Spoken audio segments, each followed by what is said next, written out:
ነኝ። በዚህ ቪዲዮ ደግሞ ኮንቴንት ክሪኤሽን ምንድነው? ኮንቴንት ክሪኤት ለማድረግ ምን ያስፈልጉናል? ኮንቴንት ክሪኤሽን ማለት የተለያዩ ይዘት ያላቸው ሐሳቦችን ለሰዎች ሊስብ በሚችል መልኩ ማቅረብ መቻል ማለት ነው። በመጀመሪያ ኮንቴንት ክሪኤት ለማድረግ ስናስብ ልናውቅ የሚገቡን ቁልፍ የሆኑ መሰረታዊ ጉዳዮች አሉ። የመጀመሪያው ምንድነው? የኛን ተከታዮች ታርጌት ያደረገ ኮንቴንት ነው መጀመሪያ ማሰብ መቻል ያለው። እነዛን ነገሮች ደግሞ እንዴት ነው ልናውቅ የምንችለው? ዲሞግራፊ የሚባል ነገር እዛ ውስጥ በመግባት አካባቢያቸው፣ ጾታ፣ እድሜያቸውና ፍላጎታቸውን ማወቅ መቻል አለ። በሁለተኛ ደረጃ ደግሞ ግልጽ የሆነ ኒች ማስቀመጥ መቻል አለ። የምንሰራው እኛ ኤዱኬሽን ነው፣ ኢንተርቴንመንት ነው፣ ሌላም ነገር እንደ ፍላጎታቸው ሊኖረን ይገባል ማለት ነው። ቆይ አንዴ፣ ይሄ ቪዲዮ ከተመቻችሁ ላይክ እና ሰብስክራይብ በማድረግ የኛ ቤተሰብ መሆናችሁ አትርሱ።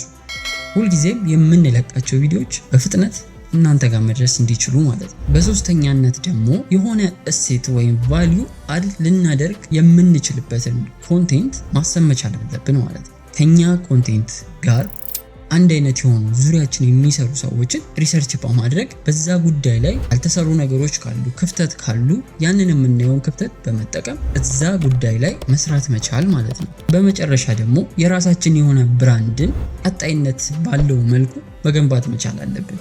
ዛሬ የሰራንበት የቪዲዮ ኳሊቲ፣ የአውዲዮ ኳሊቲ ነገ ከምንሰራው ጋር የወረደ መሆን መቻል የለበትም።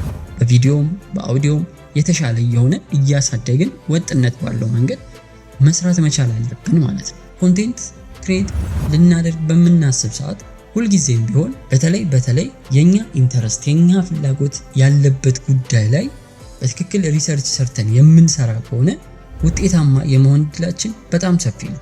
በአጠቃላይ ኮንቴንት ክሬት በምናደርግ ሰዓት እነዚህ ዋና ነጥቦች በአግባቡ በትክክለኛው ሰዓትና ቦታ ከተጠቀምን እኛ የምንሰራቸው ኮንቴንቶች ቫይራል መውጣትና ለሰዎች መድረስ ይችላሉ ማለት ነው።